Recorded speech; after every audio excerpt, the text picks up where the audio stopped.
Want a website with unmatched power, speed, and control? Try Bluehost Cloud, the new web hosting plan from Bluehost, built for WordPress creators by WordPress experts. With 100% uptime, incredible load times, and 24/7 WordPress priority support, your sites will be lightning fast with global reach. And with Bluehost Cloud, your sites can handle surges in traffic no matter how big. Plus, you automatically get daily backups and world-class security. Get started now at Bluehost.com. The following podcast may contain discussions supported by science that may be considered dangerous to some listeners and conspiracy theorists. Discretion is advised.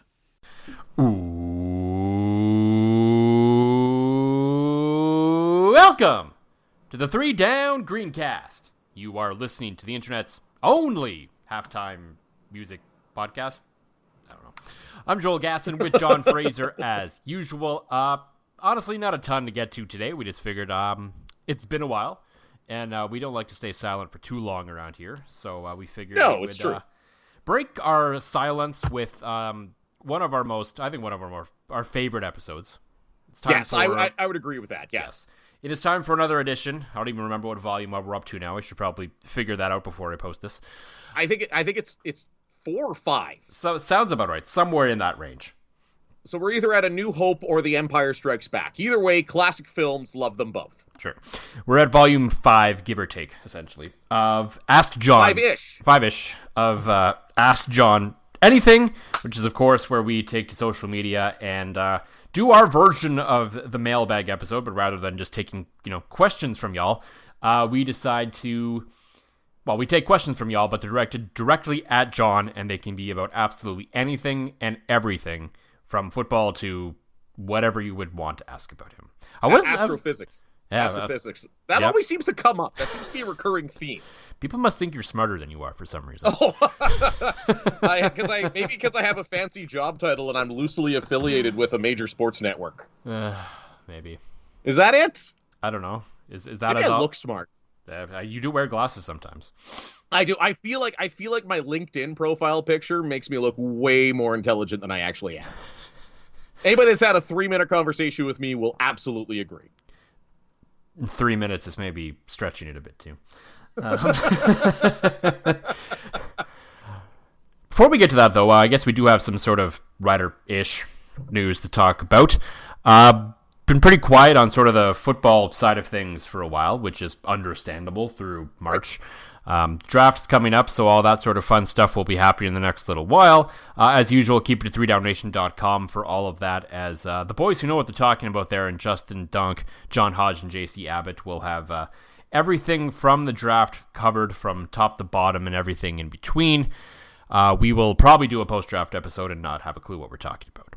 Absolutely. We might know the first rounder. I thought we were lucky. I get lucky whenever they take a Husky, because I've actually watched their games like once or twice or paid attention. So if they don't take anybody from the U of S, absolutely. We're just going to nothing speak our way through it and talk about alcohol and Brad Gushu, I'm sure. Absolutely.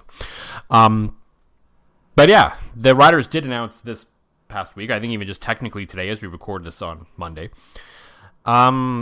details around sort of the entertainment of their home opener, which there's a discussion to be had whether home opener needs an entertainment, but that's another issue. Don't hate it, but personally, quick take, don't hate it, right? Your home opener should be an exciting thing. It's cool to have a little extra spice. And I say that as somebody who's with the Rush org that's always done a really good job of bringing something to every game. So fair. I like it. I'm a fan of doing something at games. That's fair. But they've announced it as, what is it, Dad's Night Out? Which, okay. I think that's the terminology, right? Right. So Dad's Night Out, cool. I mean, it's not a terrible theme, and I understand that Father's Day is that weekend. But I don't know if it's a home opener theme. And the real question I have about it is, okay, Dad's Night Out, we want to do that theme, cool, all right. It's something they haven't done, at least, or other than the last few years, which have pretty much been rolling out the same nights every year. My question is, who's Dad? Yes. Because the halftime entertainment was announced as Kim Mitchell. And absolutely no offense to Mr. Mitchell or any of his songs, but whose dads are we targeting here? Well, and that's part of it. This is a point that you and I were discussing via text before the program. Now, I do enjoy Kim Mitchell. As anybody that's worked in Canadian radio for any amount of time, you've probably seen him live at least 7 times. I think his show was great. Still puts on a lot of high energy, a lot of great guitar work, but it's almost like there's this misconception that dads are the guys that listen to Kim Mitchell growing up and listen to what we still call classic rock. Like, no, dads are now guys that are mine and your age. Like, we are both approaching 40. I've got 3 kids. To me, a dad's night out to hit a more relevant generation. You said the Sheepdogs. I would say a favorite of both of ours. Yeah. Our Lady Peace for a dad's night out. They've played Mosaic Stadium like 12 times already. So make it 13. I'll come this time. But no, I like the concept. I like the theme night. I like Kim Mitchell. I will go on the record as saying I am a guy that likes Kim Mitchell and really loves his live shows. But I do think that, and this isn't just the Riders. I think this is, modern rock radio. This is modern music stations. This is kind of everything that, dads didn't listen to Kim Mitchell these days. They listen to Our Lady Peace and the Tragically Hip and all those other great bands that we had growing up in our youth. So great theme night, great idea. Love any kind of live entertainment at any game, but I would have liked to see somebody go. I don't think at a dad's night out theme you can go with somebody that's relevant to the kids these days, but no. I would have liked to see somebody more relevant to our generation. Yeah, and I'm not speaking that from like a selfish perspective. It's like no, I want to see who I want to see. Like, no, I don't really care. Like, right. And like, you could easily do a Kim Mitchell show some other night, and it's important to attract all of your fan bases. But right, absolutely. What it comes down to is, we've seen that sort of age demographic targeted in the CFL for a long time. They've been the base of the CFL for so long. I don't even know if you really need them to come out. Now, granted, maybe you do need them a little more to come out now than you used to, because I think there's been some struggles with getting basically anyone out to games across the league right now. Right. Agreed. And so I don't know. Like, it just feels like it feels like a missed opportunity to do something bigger and splashier rather than. Okay, well, at least it's not Trooper, I guess, but, obviously, the Dad's Night Out theme works, and obviously, these are targeting dads of some variety, but they're the dads that are already into the CFL, not dads our age and younger who aren't necessarily into the CFL, and their kids are even less likely into the CFL. No, and you're bang on that, because that's the big thing, is to come up with it. Did you know, you mentioned Trooper, for a while, at least, I don't know if they still do, you could book Trooper to play your wedding. Oh, I'm sure. It's not like to do anything else. Although, while trying to do research, because I'm well known for that on this podcast, Trooper wedding package comes up with pictures of, like, the first one that comes up is a Stormtrooper wedding, which is kind of cool, and then another one is, like, this really weird, over-the-top police trooper one. So I'm just going to keep browsing through pictures of Stormtrooper weddings while drinking my beer now. So we'll have to see kind of what rolls out the rest of the way for the Riders, especially. Kind of a 1 step forward, 2 steps back kind of start, I would say, in terms of in-game entertainment. We'll have to see what it goes. The Lions are apparently having some kind of announcement that they've been teasing this week. The players are all over it, so it sounds like that might be exciting, though we don't really have any idea what that is at this point, because neither of us are deep CFL insiders. So we'll just wait for that one, but... if it is something to do with entertainment, I feel like it should be a doozy. Yeah, no, certainly. My God, there are some terrible... Just Google Trooper wedding package when you're done if you want to see some absolute god-awfulness. Like, imagine the worst photo ops you could think of in both Star Wars fans and police husbands and wives, and, well, you got it all. There's a guy getting... Oh, wow. A man getting married in his border police outfit. This one guy keeps coming on a lot. I don't want to know why. It seems terrible, but yeah, a lot of stormtroopers. That's okay. That is a rabbit hole. Did not think I'd be going down tonight, and I'm prepared for all of the rabbit holes tonight, Joel Gasson. Yes, we got plenty of rabbit holes to go down for the rest of this episode. But before we get into all that, as usual, John, for the Pile of Bones Brewing Company, what is in the glass this week? Well, this weekend, it was Easter weekend, had a great time, crashed with the in-laws for a couple nights. They have a hot tub. What goes better than, like, kind of spring in a hot tub than the Pile of Bones White IPA?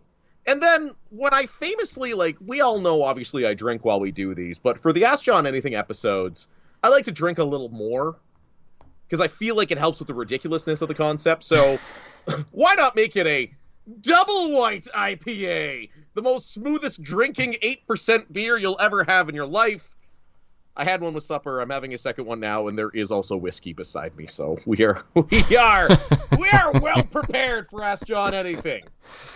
For once, John is prepared. For me, I have some sponsored beer. Of course, it's the Pile of Bones Brewing. Honestly, not just one of my favorite beers from them, but I think one of my favorite beers. Period. It's the Red Ale. It's just a delicious blend of like that malty red amber flavor, but with just the right amount of hops that it adds just such a nice bite to it that it's just great all around. It's and I every time I have it, I'm like, I should buy this more, and then I just forget about it for a while because I get distracted by shiny objects. That is 100% like that is 100% the amber. You were absolutely right on that one, Gas. All right. There may be some 100% right answers throughout the rest of this episode, but probably not, because most of them are very highly hypothetical and extremely strange.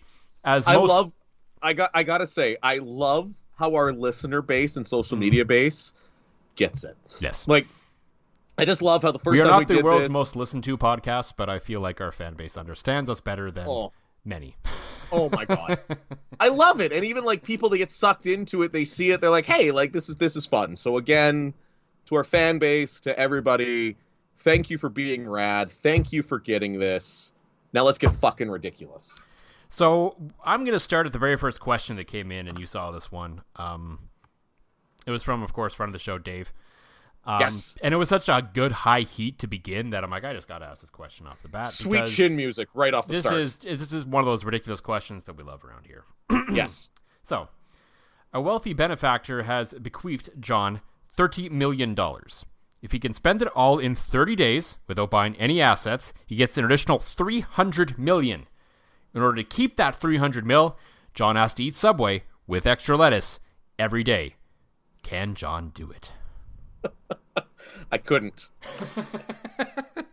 And the reason I couldn't do it, and this led me down a rabbit hole of how many days in a row you can have diarrhea and not die. And I honestly think that, for one, to spend, like, without having an asset to spend that kind of money, there'd be a lot of, like, big charitable gifts, right? Mm-hmm. And I feel like you can't just walk into... I kind of know how this works from my time in the Saskatoon, the Kinsman Club of Saskatoon, that you can't just walk in and be like, hey, take all my money. They're like, hey, we need to, like, vet this a little, see where your money's going to go. And I would be so astoundingly busy on the shitter that I wouldn't have time to do it. So, well, you wouldn't have to start eating the lettuce until you spent the $30 million. Oh, well, then I'd just be dead in 2 weeks. Yeah. See, I thought I had to eat the lettuce while doing it. It's like an extra layer to the challenge. Like, no, I take it as you spend the $30 million up front without buying any assets, and then you get the $300 million. But to keep that $300 million, you have to eat double lettuce Subway every day. No, I'd be dead. Literally, by most medical studies, you're dead after about a week of explosive diarrhea. So, I don't know. You've heard what my guts can do to a bathroom, as we told the story from the Saskatoon Men's Bond spiel. Yes, we did. That one, I would literally die, so I could not accomplish... Like, giving away the $30 million? No problem. I'm a well-connected dude. I know enough guys, know enough charities around the city, know enough good causes. I'd have that done in a heartbeat, You could sponsor a podcast for $30 million. I could. I guess, could I sponsor... Oh! Loophole! Gasson! We figured it out! I'd sponsor our own podcast for $30 million. Then you'd sign me up to like $1 million an episode salary. Boom! Done. Lawyered. Ha-ha! Eat it, Dave! But seriously, I love you and your pierogies. Then, of course, there was a bit of a follow-up to that. Same premise, but instead of Subway lettuce, you can only drink Minhas beer for the rest of your life. And this is from Jock Cartier, and he's asking if I could do it. And I said no. No, I don't like. Life is too short to drink something as poorly as Minhas. If you But- named like any like disgusting industrial beer, okay, maybe for Right. 300 mil I could do it. I tried to weasel my way out. I said, I'm like, okay, so you're asking me would I quit drinking for 300 million, and I said yes, but that was not an option. I had to drink it every day, so I just said no. But okay, so here's the two questions. Mm-hmm. The other loophole. I'm all about the loopholes today. Oh yeah, If it was just one a day, but you could still drink like anything else you wanted. Like imagine just like chugging a terrible Minhas beer, but following it up with like a nice old fashioned chaser, or like a little delicious Lucky Bastard vodka. Who, by the way, I am still sucking up. I'm still going to speak this into existence, but I feel like there's loopholes. I feel like okay, we found the podcast loophole. yeah. I mean, Now, there's nothing that said I couldn't mix it with something. right? So Like if you have just beer got, cocktails. could you just like take a half gallon of orange juice and pour in one Minhas? Maybe. I'm sure that would still like at what point? But I mean, the question does say you can only drink Minhas beer for the rest of your life, so I can't move on to another beer after that. It sounds like. See, as I'm slowly becoming a cocktails guy as I get older, I think I could. I think there's enough creativity in cocktails. They're kind of my thing, and I feel like it makes me fancy. That I could probably do that. I think I personally could do it. I know you can't, but I feel like I could do it. Okay, it's interesting. As I drink that delicious double white IPA and recount one of the texts I sent you this weekend, where I'd made the classic mistake of drinking the white IPA first, but then because it was still kind of warm, drinking a Michelob and going, oh God! Other way around, nowhere near as bad as doing it the good beer first into the bad beer. No. Like you just can't do it. You think I've learned my lesson?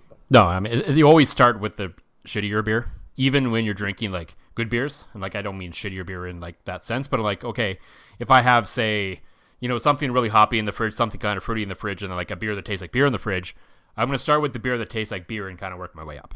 Yes, absolutely. Because if I have if I drink a Scar Street Blonde first and then I have a Space Cadet if I drink a Space Cadet first and then I have a Scar Street Blonde, that Scar Street Blonde's going to taste real weird at first. No, you're absolutely correct, Gas. And that is a very good beer that tastes like beer. Mm-hmm, absolutely. The next question comes from Greg. It's just, what about me? Greg, you are a wonderful human being. You're also great that you're basically a trained monkey whenever I need something quickly photoshopped. Above average hugger, as the last time I saw you.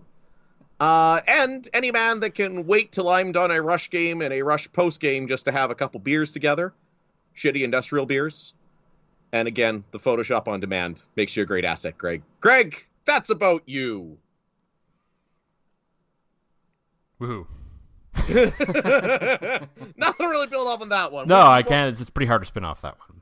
Right. We both like Greg, and I like that he's called himself in one of our group chats a trained Photoshop monkey. From Lorianne.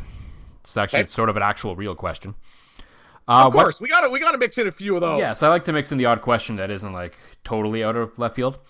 Right. What would it take, do you think, to get Jeremy Hansen, he's of course the Canadian astronaut that's going to be going to the moon, Yes. to wear a CFL crest on his uniform when they launch in November 2024? Great way to promote space to sports fans and the Grey Cup to football fans. I think the CFL has a glorious marketing opportunity here. I think even if you could get him to bring up, even if he's not allowed to wear it on his uniform, because actually you're going to laugh. I was watching a video today on how they're going to negatively charge the spacesuits the astronauts wear on the moon to prevent moon dust from getting in there, because moon dust is like glass and like breaks everything. Okay, there's again why we get the astrophysics questions. But I think even for him to bring up a patch or something that he could bring with him to the move in exchange for like tickets for life, I think you'd have a great marketing opportunity there, right? Like he goes up, you give him tickets for life, and is he going to use those tickets for life? Who knows? I hope he does. It's a great product. We all love the CFL, but just something like that, like to piggyback on the PR of we're sending the CFL to the moon, which in day trading is a big thing. They talk about, a stock go to the moon, making everybody rich. So it's kind of trendy. We're going to send the CFL to the moon. even if it's just a sticker, I don't know, how much personal belongings they're allowed to bring, because there are weight limits that affect everything you're allowed to do in space to make sure the gravitational things work correctly so you get out of Earth's orbit and into the moon's orbit and back safely. But I think something like that would be really cool. A patch would be awesome, but hit him up. Free tickets for life. See if he'll do it. Carry it up into space with him. If he's a CFL fan, I don't see why not. I know if I was an astronaut, first off, crew would be doomed. Second, I would do it for free tickets just about anywhere. And let him come out, do a couple ceremonial coin flips, and maybe a meet and greet with hopefully a bigger star than Kim Mitchell. No offense, Kim Mitchell. Great guy. Yeah, I mean, it's worth a shot, right? Worst they can do is say, no, we can't make it happen. And you just move on and try something else, right? Except we all know the CFL won't even slide into that DM. Probably not, no. Sort of related to space. From Dave again, pick the dumb conspiracy theory most likely to be true. Oh, I like this one. 1, the moon landing was faked. 2, not a chance. The Earth is flat. Not a chance. 3, Bigfoot is real. I'll let you finish the question before I give my response. 4, the 13th man was an inside job. 13th man was not an inside job. Because if it was, it would have come out by now. That was a genuine mistake by somebody, because we still, to this day, do not know who was responsible for that. And to me, if it's an inside job, there's no way that stays quiet that long. I mean, we're even starting to find out about UFOs. The moon landing was not faked. The more you read about what happened with the Soviet space program compared to what the Americans did, yes, they sent people to the moon on something with less computing power than a quarter of your cell phone, but that was just great engineering and great risk. The Earth is definitely not flat, again, astrophysics, but Bigfoot is real. I have no doubt. You got to remember, I grew up in middle of nowhere, Ontario. I've known too many guys that were not high on drugs at the time, and lots of guys that were high on drugs at the time that have gone into the woods and seen some weird shit and heard some weird shit. There's a lot of woods out there, right? You're not sending your spy satellites and thermal cameras to see if there's something out there. Does Bigfoot exist per se in the Bigfoot way? Like how you picture it? I don't know. I don't think so, but I do think there is there's something with enough intelligence to know that getting found by humans would be a bad idea, and there's more than enough wilderness to hide, and I would definitely say I am a believer in Bigfoot. I don't watch those shitty overproduced shows. But yeah, Bigfoot guy right here. I will admit it. I am a Bigfoot guy. Bigfoot exists. The only weird times I've had in Northern Ontario in the woods, I was ridiculously stoned, so I bring you love. Exactly. That's exactly it. But instead, you get out, you're having a fire in your backyard, you smoke a giant doob, and all of a sudden those trees, they start moving. So any kind of weird experiences I have had are all related. But I had buddies that you got to think, where I grew up in Northern Ontario, Atikokan is interdispersed amongst the woods, and there's nothing for hundreds of kilometers on either side of you. It's just wilderness, right? And dense Canadian Shield wilderness. But I've had buddies that have gone on hikes again, and this is back before we knew what drugs were, when we were young kids, that saw something we know what bears are. We literally, bears are in my backyard. I've had buddies that are there's something in there. Something was chasing. Someone was watching us. It looked humanoid. It was big. Looked like it could be a Bigfoot. And again, this is legit from multiple sources. I'm a big Bigfoot guy, and I've learned from my.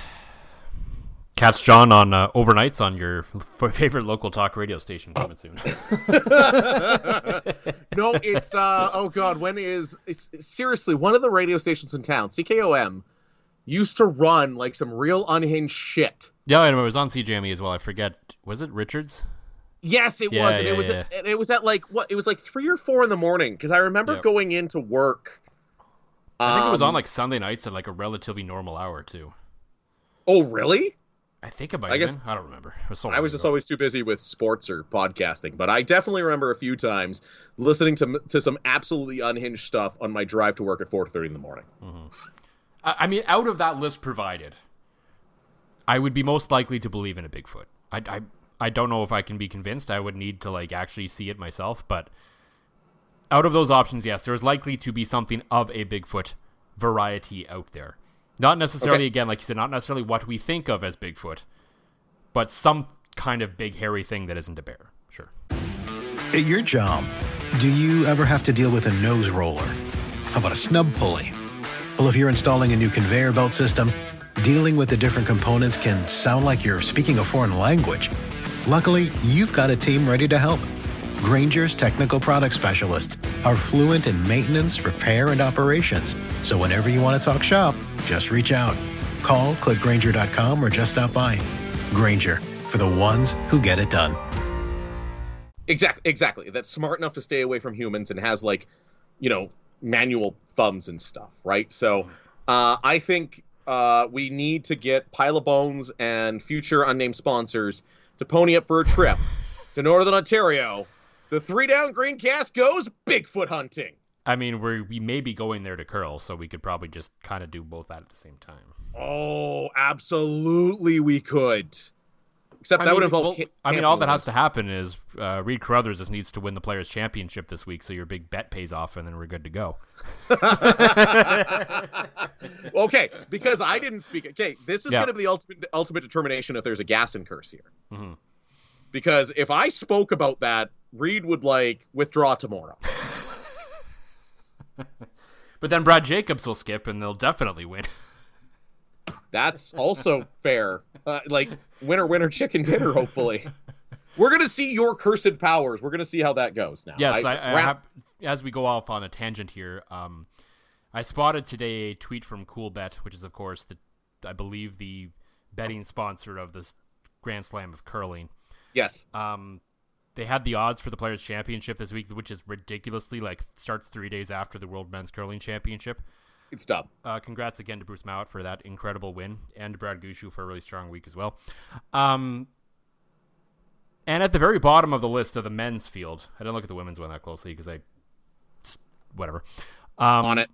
Yeah, just because at the bottom, because I saw the men's one because I was curious as to what they had Bruce and Brad at after just running an absolute gauntlet to win their medals at the World Men's Curling Championship. And Nick Dean in there as well. Yeah. Just literally a few days ago. Yes. The women at least had some rest before their event. But anyway, at the very bottom of what caught my eye was Reed Carruthers, who didn't do that poorly at the Brier, all things considered. Is at a plus 20,000 to win. So a $5 bet pays you $1,000 for Reed Carruthers, who, like you said, didn't have a terrible Brier. No, it wasn't like a pushover by any stretch of the imagination. So. He didn't have a terrible Brier without a third. Derek Samagalski, love Derek, for the record. Let the record show. I, had many beers with Derek. That's the guy's first time really playing third. They were a 3-man team through provincials to the point that a bunch of curling diehards were going, "Oh, we need to kill the 3-man team." That's when you know you did a good job, right? Yeah. And they bring in Brad fucking Jacobs, Olympic gold medalist. Again, another great dude, sneaky good karaoke singer, to join that squad. So Brad Gushu looked exhausted, possibly injured by the end of the World Men's. Bruce Mowat, is going to be just they're world champs. 16 months ago, they won a silver medal at the Olympics. They're going to be zesty for the next week. Nick Dean and his 1,700 surgeries, I'm sure he's not in a great shape. So they were showing at the Worlds, his knee is so banged up from surgeries, he can't even get down in the hack right now. He has to stand up and throw. Yeah, I know. It's and he's still Olympic gold medalist, one of the best ever, if not the best curler ever. And then you got Rama at plus 20,000. That's so I had to go and put a little sprinkle on there. So now that we've revealed that, I'm definitely losing. Thanks, Gas. Longest odds to win the women's slam is Casey Scheidegger. I mean, they're splitting. So are they even? Is that team even all there this week? That's what I mean. So you have that's okay. That one you're okay, I get that. Right, that one at 10,001, but Reed at 20,001, his team just got better. Mm-hmm. I know he's going to be missing Connor Negevin with the birth of their child, but I don't see how a team Like one of the teams that and the rest of the teams in the field, there's rumored to be movement, there's rumored to be animosity, and they got Reed Carruthers, who's just getting better and closer at this time. So my last aside on curling, because of course we know a bullshit episode would bring into curling. Brad Gushu, I have to tell his story that made me a Brad Gushu fan. So have you ever played the curling drinking game Ends, Joel? No. Okay. Long story short, you grab a card, some cards, and you have like aces, twos, and you have like red and black. So basically, everybody draws a card. Uh-huh. And if the team, so like if I get like red 2 and red scores 2, I have to buy a round of drinks. Okay. So again, you typically have 8 ends, you have 8 rounds of drinks, and you're pretty hammed afterwards. So we're at a Grand Slam in Lloydminster, and I have worked my way into the Pinty's Lounge with a group of friends, and we're playing ends. Well, Gushu, with his last, makes a great shot, which I think is for 3. I had red 3, which means the round was on me. So Gushu makes this shot, and I go, fuck. Brad turns around and shoots me daggers. Like, Brad is ready to come over the Pinty's Lounge and start throwing some bombs. So, anyways, all I do is meekly hold up my red 3. Brad nods his head and starts laughing. He's like, I think that was 4, he says to me. I'm like, I hope so. He goes, hey, Mark! What? Was that 4? Yeah! I go, fuck yeah! And Brad joins in and celebrating with us. Comes over and gives me a fist bump. Like, I went from, 100% when it happened. I'm like, I'm getting tossed out of here. I'm drunk. I'm getting tossed out of here. Brad Gushu now wants to fight me. To being buds for a minute. So... I know nobody asked for that story, but I feel like it's one of the top ones I have to tell in my life. That's a good tale, and something that really can only happen in curling, quite frankly. Or seemingly to me, as I've run into a lot of weird situations like that. Mm-hmm. For the record, we're onto the whiskey now too. Okay. On I guess that note, I guess this is a double dipper from a couple of listeners. Okay. How many times will John attempt the Adine spinner next season, and how many times does he think I will attempt it? And of course, the follow-up that is the obvious evolution to the curling shots is combining the Adine spinner with the Stoughton Spinorama. What will it be called, and who will be the first one to use it in competition? Oh God! In competition, I think you're gonna see. I think you're gonna see that spinner shot more. Yeah. Now, doing a spinorama with the spinner, like in fairness, at the Saskatoon Men's Bonspiel or at a Tuesday night at the Nutana, 100% I'm gonna try to combine the two. I actually curl tomorrow night, and if we're getting shit canned, I'm 100% doing the Stoughton Spinorama Adine Spinner. How about the Spinner Chicken Dinner? That's what it's going to be called. But let us know if you're going to do it, because we'll all turn on the Twitch stream from the Nutana. Oh, that's a good idea. You'll have to record it. Okay. Well, it's like... I'll just text you on my Apple Watch, because I've even when I was skipping the other Luke was missing, so I had to skip the other day, and he was PitchCom. He was sending me calls in. It was funny. we still lost, but I think you will see somebody combine the two. So it has to be a Manitoba curler. I'm gonna go. Okay, Mike McEwen is going to do it at the Saskatchewan Provincials with a 10-1 lead on me. He will do a spinorama and the spinner, because I feel like I know Mike well enough to be like, hey, Mike, we're done after this. Can you just make it stop and do both? So I feel like I can kind of manipulate this a little bit and ask Mike to do that. Because if I run into Mike McEwen at the Saskatchewan Provincials, which I'm hoping to make the Provincials next year, we don't stand a fucking chance. He's going to shit can us so bad. That was great, because for a while you're like, oh yeah, you just gotta beat Colton Flash once, and you never know, and then all of a sudden there's Mike McEwen's music, and it's like, well, that was fun. That was great. Yeah. And Colton is a great curler, and I meant that as no disrespect to Colton, but that's the thing. If a team with Colton, Catlin, and the Marshes is more likely to have an off night than a team with Mike, Colton, and the Marshes. You're just the fact that if you follow Saskatchewan curling at all, a hardcore, the amount of teams that have broke up this winter is almost everybody just going, all right, fuck it, we're out. Store's yours, Mike, let's go. And then you have me and Luke that are sitting there going, yeah, okay, let's go. We're dumb enough to do this. Shit can us, please. So I feel like I can influence him into doing it in competition. I mean, someone's got to be the jobber to make them look good, right? So Oh, that is so us. We're going to be the Brooklyn Brawler. I'm going to get people's elbowed. Flash is going to outcurl me by 20%. On that note from Jacques Cartier, what is the deal with Manitobans and corn brooms? Okay, so that's how you grow up learning to curl. You grow up learning how to curl with that tuck. It's weirdly genetic because I brought Max on the ice to curl for the first time this winter, and I'm like, okay, buddy, just try kicking out, hold your broom out like this, and no, he's right up on his toe, like he's a toe slider. So, in terms of using the corn broom, though, like I know I've ditched mine because of a speed thing, and that's why you see guys like Derek Semigalski that'll use like a little piece of Teflon. I even noticed EJ Harnden using a little piece of Teflon at the base of his hardline broom just to get a little bit more speed on his slide as well. So we're just growing up that way. I'm sure Manitoba has more knee replacements per capita than anybody else.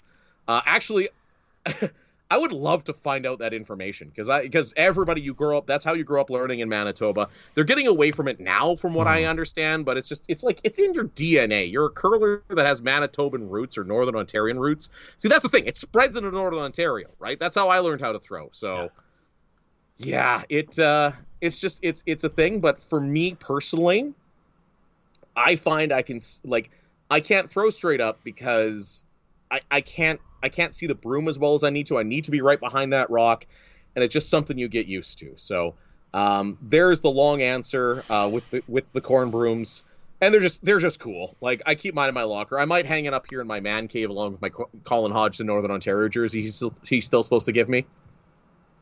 Yeah. Sure, it's in the mail. No, maybe. Who knows? Right, and I don't have a man cave that either. I have a home studio. I have if you don't know my basement, you knew gas. But I'm have a little corner tucked away off to the side where I can put up stuff, and everything else has to be expertly decorated. So I'll eventually have that up. Getting close to the end here. Two-parter from Fake Gainer. Oh, we love Fake Gainer. One football, one non-football. I guess to me they're both kind of football-ish. We'll go with the first one first. We've gone from a perceived narrative 10 years ago about teams need new and modernized venues to, small pop-up venues will work. Thoughts? I think we've hit a point where it really takes somebody that wants to experience the game to come into a barn, right? I think we need super modern, we need sightlines, we need entertainment. That's all fine and good, but I think the sport is starting to realize that the people coming to your games are the diehards. They're going to do so whether or not you have all these extra features or not. And unless you're going to start doing what the Blue Jays are doing with full out just bars at their venue and a cheap ass ticket that you can get in, you can have a drink, you can watch the game.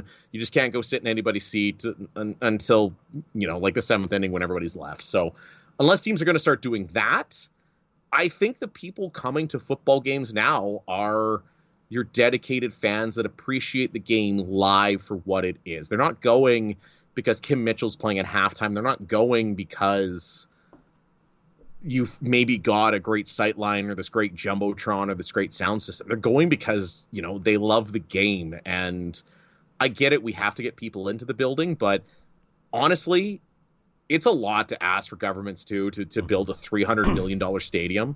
No, exactly. But I mean, if we're talking, and we're talking about Halifax expansion, and to me, the thing that makes the most sense is, throw it out there with a kind of shitty barn that's got some charm. Yeah. And see if the people will come. It's the old Field of Dreams, great movie, by the way. Yeah, you could follow kind of the model the Alouettes stumbled into when they got successful for a while there. They were floundering at the Big O because it was way too big and carnivorous and falling apart and terrible, and there was nothing charming about it whatsoever. It was a terrible place to watch anything. And then of course there was the infamous U2 concert that pushed them out of the stadium for a playoff game. So they went to McGill, and as they say, the rest is history. And if you look at McGill now compared to what it was then, it's night and day. They've done a lot of work on it. Maybe in retrospect now, maybe a little too much work, but they've done some expansion. They've done some different things to it over the years, and it's honestly just an incredible spot to watch a football game. Despite how old and decrepit the stadium is, it's charming, and it has by far the best view in the league to watch a game. Well, and remember Old Taylor Field. Yep. Old Taylor Field, by today's standards, is a pop-up stadium. Like, with what you can do with stands and what you can build and things like that. And everybody remembers, like, even me as a Bomber fan, I remember my first time there. Like, the views are great. You get the people together. Now, can you build a pop-up stadium and ask $150 a seat? No. Can you build a pop-up stadium and make your range like $60 to $20, get in the door? Absolutely. And I think people are starting to realize that's what you need to do. And like you said, give it some charm, give it some uniqueness, give it some great views, get close to the action. And again, using McGill as the example to piggyback your comment, it's a lot easier to ask for $15 million a year than it is to ask for $300 million up front. Mm-hmm. And sort of the follow-up, should TSN go extreme and do a different style of broadcast for one game a week? Just to give it a different flavor. His suggestions: purple-ass graphics, 3-man booth, never, and no panel at half, but a coach's corner with Lapo in the drunkest part of the stadium. I'm in favor of most of that, except for the 3-man booth. I just hate 3-man booths. That's a side thing. As a guy that does a lot of play-by-play and color commentary, I also hate 3-man booths. I like 3-person broadcasts. I love having a sideline reporter. Yeah, that's fine. But like a play-by-play person with 2 color analysts is too much. Oh, it's weird. You're walking all over each other. I did the sports cage once as a 3-person thing. It was fucking weird. I think you need to go almost to the extreme and do like the full out 1 game a week, like. I don't know what Canadian kids shows are popular these days. My kids are all into Netflix, but like, do like the Raccoons, version, because they've got like that SpongeBob Nickelodeon version of the NFL, and that didn't hockey do one this year? There was they did. Hockey did one that they were fully animated, like they were like basically animated live, like they were characters on a cartoon show. And I know myself that watches as much NFL and hears it from my kids when I'm watching the NFL. Oh, can we watch something else? Can we watch SpongeBob? Like, the Nickelodeon broadcast, Max and Connor all day, watching those all day long. The Slime Zone, Patrick Starr out there doing commentary, and of course that great viral clip of Patrick Starr. But I think that's what you need to lean into, and I see it more and more as a dad, that's what you need to lean into to get the kids watching, and that in turn gets the kids out. So, yes, absolutely. I would love to see... Even things like God, was it like the national championship? Was it the college national championship, Joel, or was it a different game I'm thinking about? That like you had the main feed, and then you had the second feed where you had like RG3 and Pat McAfee and a few other guys on field level just having fun. Like I think they did that through all of the playoffs, but they've always done various versions of that for the national championship game for sure. Right, and I think what any sports network needs to do, and this might get me in hot water with the NLL and TSN, but at this point I don't really care. I honestly think that we all need to embrace the fun, right? Like that's one thing I try to bring to a Rush broadcast is I'm having fun. I work with the best team in the NLL, and I like to be the dumb guy having some fun while still talking some lacrosse. And I think that's what our generation likes. I think that's what we embrace, and I think the days of the stuffy, tie-done too tight play-by-play broadcaster are moving away into more like, sports is fun. It's dumb. Let's embrace it. Let's have some fun. Let's do shit like that. So I'd love to see that. Maybe not, even if they can't go full Nickelodeon, I get it. There's rights involved and stuff like that. But yeah, just honestly, get like Matt Dunnigan and like, put Matt Dunnigan and Dustin Nielsen on the sideline and tell them, like, guys, just have fun with this one and see what happens as a start. So I absolutely think they should. Absolutely. Embracing the dumb. I heard that phrase somewhere before. Weird. So the last one, this had to be the main event, comes from Alex. Okay. This is my question. Oh, yes, I know where this is going. Is ketchup only good for burgers? Okay, so this was the spiciest take and something you and I disagree on from time to time.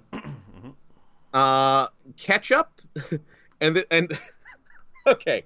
So one of our I could look it up on my Twitter, but I'm too lazy right now.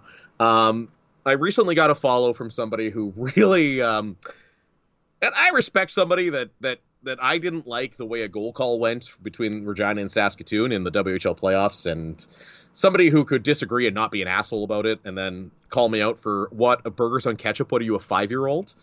I'll take some beats for that, but ketchup belongs on burgers, depending what ingredients you have.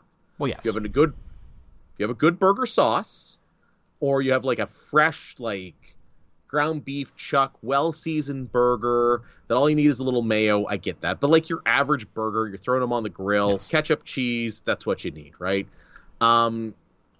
Fries. But the best thing to do with fries is take a little mayo and a ketchup, do a little like blend of ketchup and mayo. Okay, so fries, burgers, and you will fight me to the death on this, but it absolutely belongs on a hot dog when paired with mustard. No. Yeah, 100% it does. No, all you need is mustard and onions on a hot dog. You do not need ketchup on a hot dog. But what if you're at a place that you can't get good onions or they don't have cooked onions? Then you just get mustard. You need the cooked onions. No, I love raw onions on there too, man.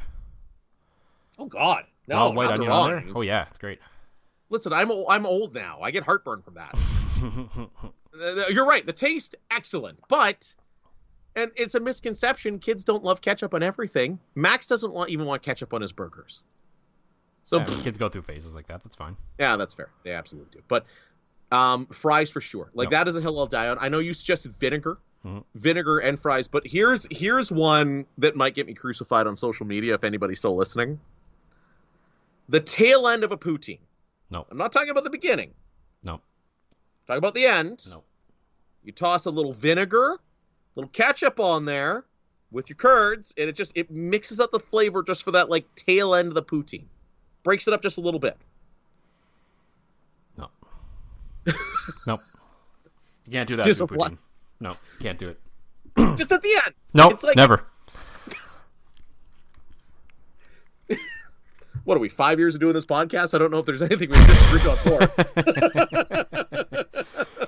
Yeah, I mean, like, honestly, I put ketchup on burgers and, like, just sort of like normal traditional ground beef burgers, and that's right, like pretty much about it. And, like, I use it as an ingredient in various sauces that contain ketchup. Oh, like what? Oh, like if you're making like your own barbecue sauce, or there was like a a sloppy Joe thing I made the other day that had ketchup in it, stuff like that. Okay, yeah, that's acceptable. I thought like you were talking about like high end like burger sauces or something with like spaghetti sauce. Some kind of barbecue sauce or sloppy Joe or something along those lines that involves ketchup. Yeah, I'll allow it. Yeah, I'll allow it. As a man that's become a passionate fan of cooking, then I will allow that. But you're right. Like the caveat to the ketchup on burgers though is, as you said, it's like. Well, yeah, like I'm not putting it on like a. Like the burgers we got at Cohen's. Yeah, you're not putting ketchup on like that. There's a very specific type of run-of-the-mill burger that you put a ketchup on. If it's like a different type of burger that's supposed to be certain flavored a certain way, then no, I'm not going to put ketchup on it. No, it's 6:00 on a summer afternoon. You're home from work. You don't really feel like cooking. You need an excuse to drink beer the second you get in the door. So you say, "Hey kids, who wants cheeseburgers?" Mm-hmm. So you make them cheeseburgers and crush 3 beer while you're outside. Mm-hmm. You know what I've actually discovered recently? What's that? That is like a great condiment. I had it on my breakfast sandwich this morning. Uh-huh. It's this Chinese thing called chili crisp. Oh. So where did you find it? I saw it on TV a bunch of times. You can get there's like different versions of it. Like I first tried it, like I'd heard of it on TV and like chefs rave about it, but I never really tried it. Huh. Then it's on the burger of the month at Leo's this month. Or last month or something. I tried it anyway. Huh. So it's like this spicy chili pepper type thing, but it's got like crushed up peanuts in it too, so it's got a little bit of texture. That sounds... It is. Yeah, it's basically chilies, peppercorn, spices, nuts, fried onions, garlic. So basically just a big flavor bomb. It's very spicy on its own, but once you mix it in with something, it doesn't quite overwhelm it quite as much with spice, but it's addictive. Let me tell you, man. Your ideas are intriguing to me, and I'd like to subscribe to your newsletter. Yeah. I would highly recommend it, especially as I know you are a connoisseur of breakfast sandwiches. So Yes, that is the one thing that we text each other on the days off is definitely what we're doing on the day, because it has to be a day off breakfast sandwich. Mm-hmm. I don't know why I'm selfish on that. I am. I'm like, you know what? If I'm going to put all this time and effort into making a breakfast sandwich, you know what I did do the other night? What? Speaking of breakfast-like foods, took Easter eggs, Mm-hmm. did an egg salad, cayenne. Yeah, you told me about the sandwich. Yeah. Oh yeah, cayenne, paprika, and dried mustard. Mm-hmm. There you go. This is now a cooking podcast. Absolutely. So, I guess the final question that I will ask you, that I will ask you personally for Ask John Anything. Oh shit. Okay. Would you eat the Subway sub made of Cadbury milk eggs? Oh. The only thing I can think of that I did equivalently was one night the kids were gone, and a coworker had made like these chocolate fudge cookies, and same thing, marijuana was a factor. And the closest I've came to that, because after I texted you about that, being like, oh my God, that's so gross, then I realized, no, I once got really high and made a sandwich out of rye bread, Nutella, and cookies. So, yeah, with enough drugs, Joel, I probably would. Save on O'Reilly Brake Parts Cleaner. Get 2 cans of O'Reilly Brake Parts Cleaner for just $8. Valid in-store only at O'Reilly Auto Parts. O'Reilly Auto Parts.